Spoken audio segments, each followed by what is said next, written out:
बिजली। सोचिए जरा, कितनी शक्तिशाली, कितनी जादुई ताकत है ये, है ना? पर क्या हो अगर मैं कहूं कि एक बहुत ही सरल, एक बहुत ही सुंदर नियम ने इस पूरी अराजक ऊर्जा को काबू में कर लिया और हमारी आज की आधुनिक दुनिया को बनाया।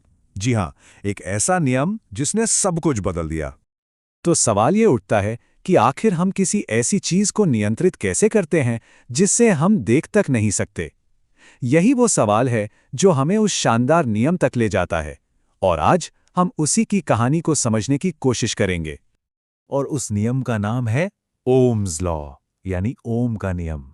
1827 में जर्मन भौतिक विज्ञानी जियोर्ग ओम ने खोजा था। ये वोल्टेज, करंट और प्रतिरोध के बीच एक इतना सरल, इतना खूबसूरत रिश्ता बताता है। सब कुछ बस इस एक समीकरण में समाया हुआ है, V is equal to I into R. और यही समीकरण, आप यकीन मानिए, लगभग पूरी इलेक्ट्रिकल इंजीनियरिंग की नींव है। अब इसको समझने का ना एक बहुत ही बढ़िया तरीका है। बस एक पानी के पाइप के बारे में सोचिए, ठीक है? तो जो वोल्टेज है वो है पानी का दबाव जो पानी को आगे धकेलता है। करंट वो है असल पानी का प्रवाह जो बह रहा है। और प्रतिरोध वो है पाइप की चौड़ाई। अगर पाइप पतला होगा तो प्रवाह कम हो जाएगा। बस यही तो है प्रतिरोध। है ना कमाल की सादृश्यता? ये ओम के नियम को एकदम आसान बना देती है। चलिए, तो इन तीन मुख्य खिलाड़ियों को थोड़ा और करीब से देखते हैं।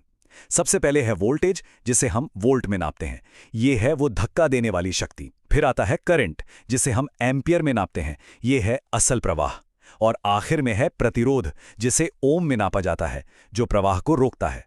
बस यही वो तीन टुकड़े हैं जो मिलकर पूरी कहानी बनाते हैं। ठीक है, तो ये एक साफ सुथरा समीकरण है। पर सवाल यह है कि तो क्या ये इतना मायने क्यों रखता है?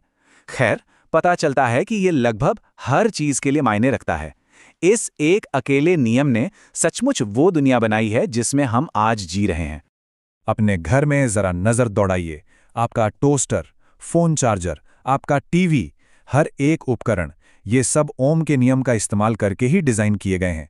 इतना ही नहीं, ये सुरक्षा प्रणालियों में भी हैं, जैसे कि वो फ्यूज जो ज्यादा करंट आने पर सर्किट को तोड़ देते हैं। अरे, हमारे पावर ग्रिड को जो चीज स्थिर रखती है ना, वो भी यही नियम है। एक असल दुनिया का उदाहरण लेते हैं। मान लीजिए एक इंजीनियर को एक बल्ब बनाना है जो 220 वोल्ट पर चलेगा और 0.5 एम्पीयर का करंट खींचेगा। अब वो क्या करेंगे? बस समीकरण लगाएंगे। प्रतिरोध बराबर है वोल्टेज को करंट से भाग देने के, और बूम, जवाब आ गया। उन्हें ठीक 440 ओम के प्रतिरोध वाला फिलामेंट चाहिए। कितना सरल है ना? पर उतना ही शक्तिशाली भी। लेकिन ये नियम हमेशा से स्वीकार नहीं किया गया था। हर महान विचार की तरह इसकी भी एक कहानी है। एक कहानी अस्वीकृति की, संघर्ष की और आखिर में जीत की। और मजे की बात यह है कि ओम से दशकों पहले हेनरी कैवेंडिश नाम के एक वैज्ञानिक ने यह संबंध खोज लिया था, पर उन्होंने कभी अपना काम प्रकाशित ही नहीं किया। तो जब ओम ने 1827 में आखिरकार अपनी खोजों को प्रकाशित किया तो उन्हें वाहवाही नहीं मिली, बल्कि उनके काम को व्यापक रूप से स्वीकार किए जाने में करीब करीब 20 साल लग गए। और जो आलोचना मिली वो बहुत ही क्रूर थी। उनके काम को नग्न कल्पनाओं का एक जाल तक कहा गया। उस वक्त की वैज्ञानिक समुदाय प्रयोगात्मक सबूतों पर यकीन ही नहीं करती थी। सोचिए, विरोध इतना ज्यादा था कि ओम को अपनी शिक्षण की नौकरी से इस्तीफा तक देना पड़ गया। तो आखिर सूक्ष्म स्तर पर हो क्या रहा है? एक सिद्धांत है ड्रूड मॉडल, जो इसे समझने में मदद करता है।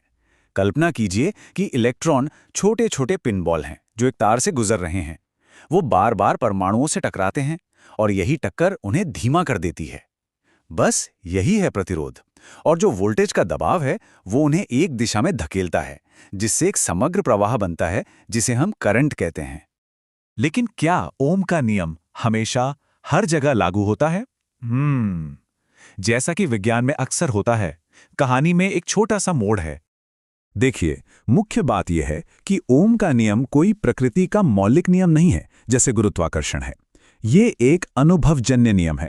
इसका मतलब है कि ये एक अवलोकन पर आधारित बहुत उपयोगी मॉडल है। ये बहुत सारे पदार्थों के लिए पूरी तरह से काम करता है, पर सबके लिए नहीं। जिन पदार्थों पर यह नियम लागू होता है, जैसे कोई साधारण तार, उन्हें ओमिक कहते हैं। लेकिन हमारे आधुनिक इलेक्ट्रॉनिक्स जैसे डायोड और ट्रांजिस्टर वो गैर ओमिक हैं। उनका प्रतिरोध वोल्टेज के हिसाब से बदलता है। और सच कहूं तो उनका यही व्यवहार उन्हें इतना उपयोगी बनाता है, स्विच और एम्पलीफायर जैसी चीजें बनाने के लिए। तो आखिर में इस सरल से समीकरण का असली महत्व क्या है?